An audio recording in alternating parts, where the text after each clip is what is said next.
Excited to have another great road challenge. I mean, should be great. 2 6-1 teams. They've been incredible at home, and we know what they've got. Playmakers in all three important levels on offense: at quarterback, running back, and receiver, and then defensively, they've been incredible, especially in our league. They're leading just about every category that matters, from third downs to scoring defense, to pass defense, and total defense. They're number one in the country in tackles for loss, which is a calling card of Manny and his defenses. And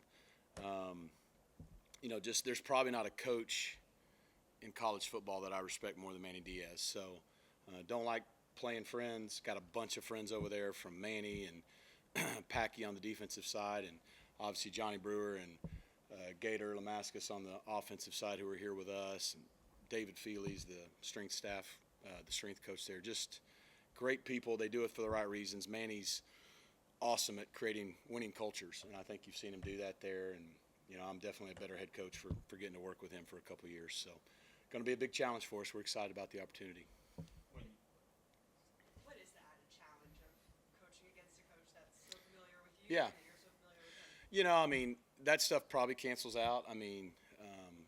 For 2 years in practice, we went against each other, and now they're running a version of the same offense, and so they see it every day. And same part, Scott Simons was here, and so it's one of those people want to make more of it probably as far as a chess match. I'm sure they'll have some wrinkles in what they do, and we'll probably do the same. But nowadays you see film. This Duke defense is a different defense than the ones that they had at Miami. Our offense is different than the ones we had at Miami. Now, it's the same systems, the same overall philosophy, but, they've done a fantastic job of tailoring their defense to this group and their players. And they're a really smart group. And so he's been able to do a lot. Him and Packy have been able to do a lot different things with them because of probably their ability to retain it and go execute it. And obviously, we're a different offense year to year to some degree. So there'll be some small things, and I'm sure there'll be some stuff in games where we're like, he got us, or vice versa.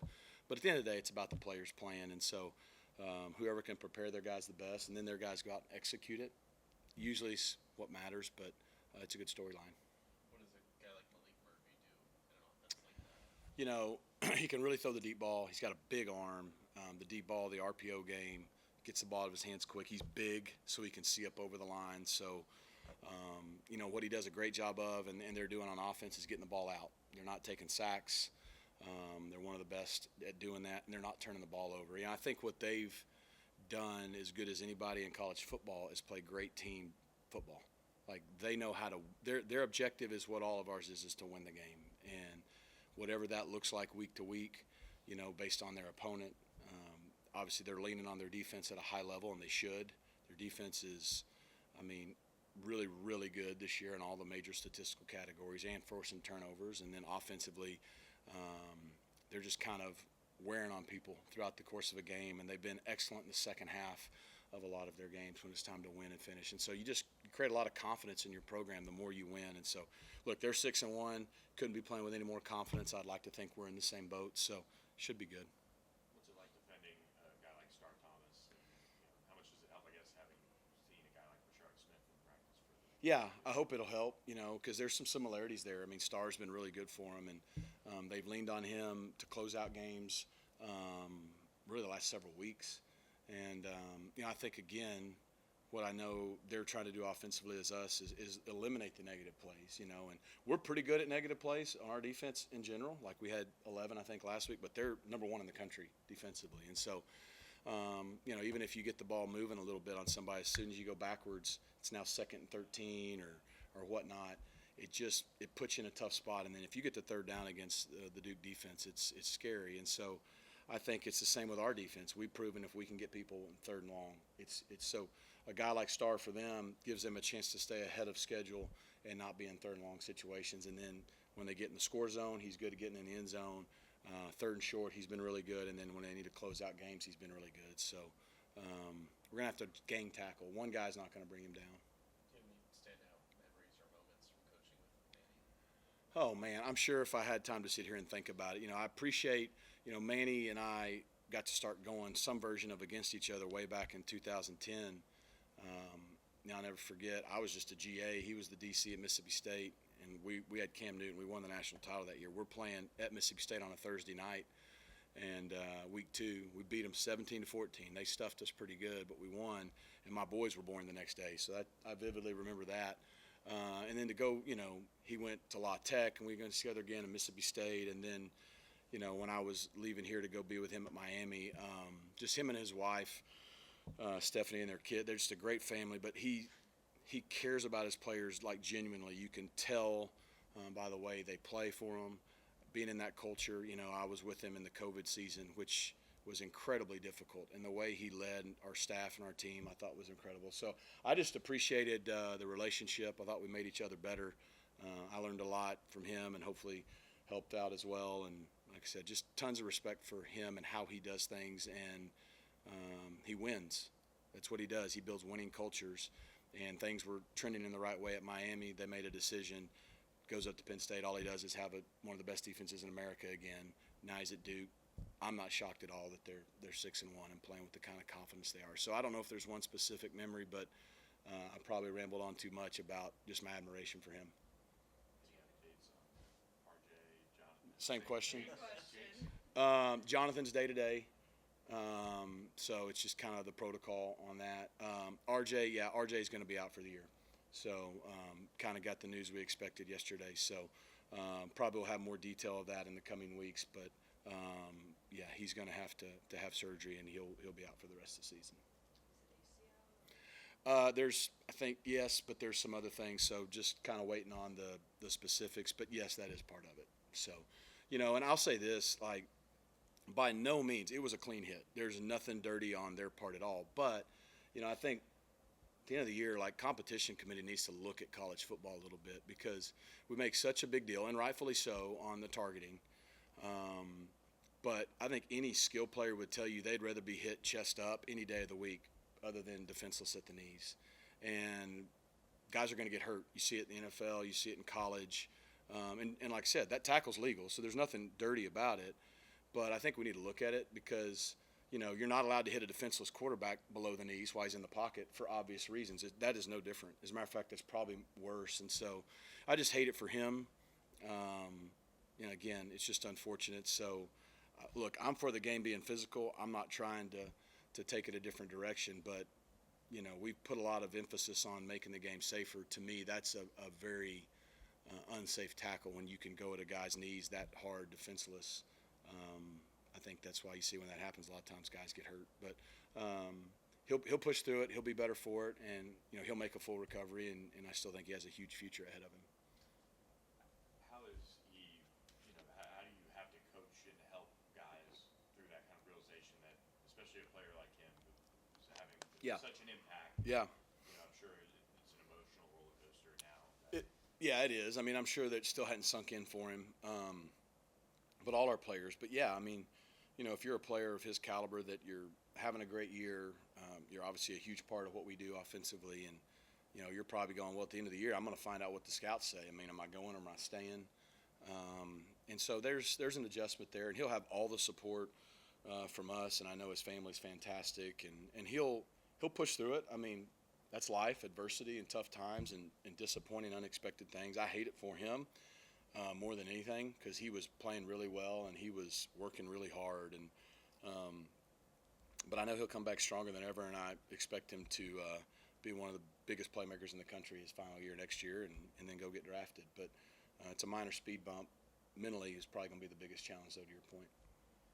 How do you kind of foresee filling that role? Do you think it's more snaps for Hibner? Do you think giving that more?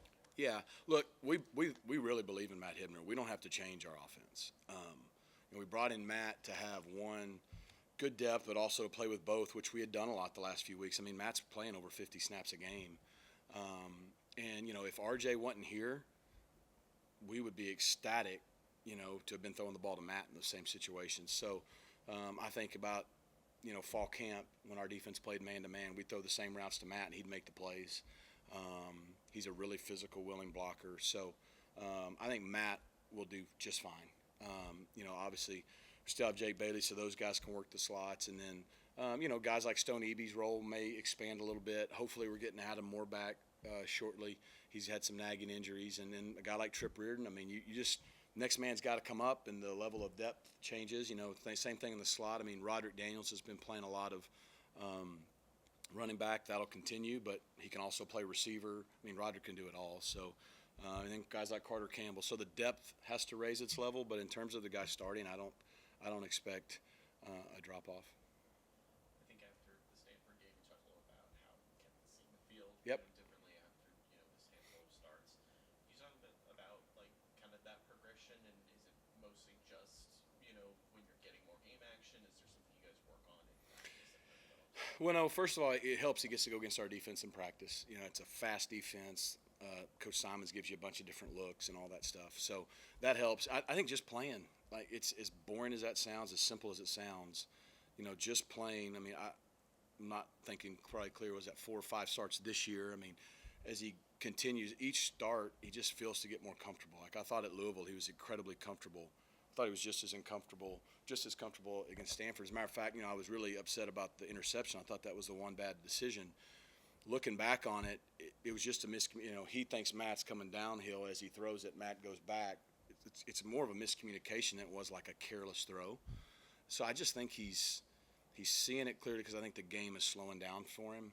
And then, when you have success, that breeds confidence. And the more confident you are, you're just going to play that way. And so what I've been proud of him is he's stayed humble and he's just kept being the same person every week. He's not gotten caught up in all the hype and all the stuff being said here or there. He's just he's come and going to work, trusting his teammates. So I think he'll get better and better. Now, this week's a big challenge because they give you a variety of looks. And they're great at disguising the looks pre-snap, making everything look same, and then giving you something else. They're great at finding out your tendencies and having a plan to attack the things that either your offensive tendencies or your tendencies as a player. Like Manny's very cerebral, and that's what he does at a high level. So he's going to have to see the field well this week. And look, our games have gone a lot the way the turnover margin, and so is Duke's, and I think that's going to be a big part of it. You talked a lot about his demeanor. How much does having that kind of Yeah. level head, especially when I think there was a play where he almost got sacked and he looked up, and the second he looked up, the ball was out of his hand. Yeah. No, his demeanor, his calmness is his biggest asset, really.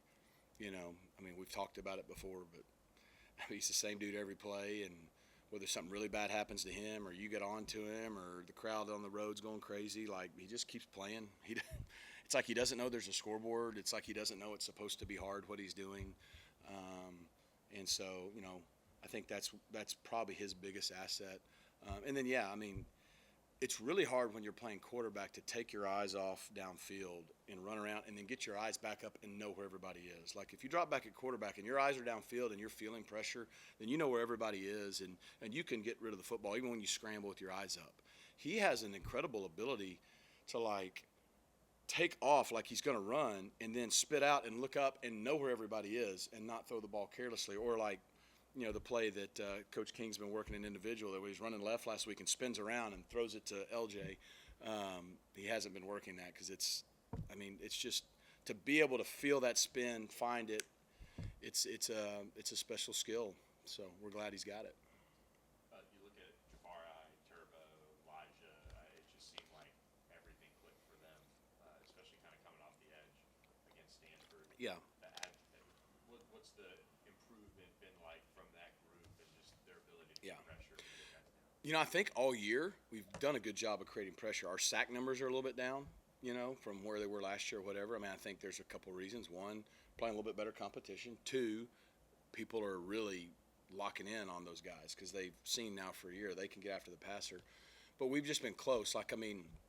Probably the best play of the game last week was Elijah Roberts took their right tackle, picked him up, threw him in the quarterback's lap, and hit the quarterback as he's throwing the ball. So we don't get a sack for that, but that was the best play of the whole night from a pressure standpoint. So, but I think those guys collectively have done a really good job.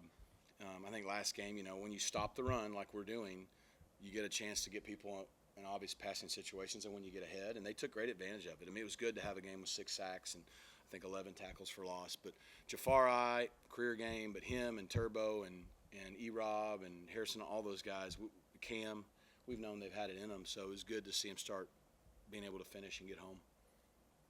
Anything else? Awesome. Thanks, guys. Thanks, Coach.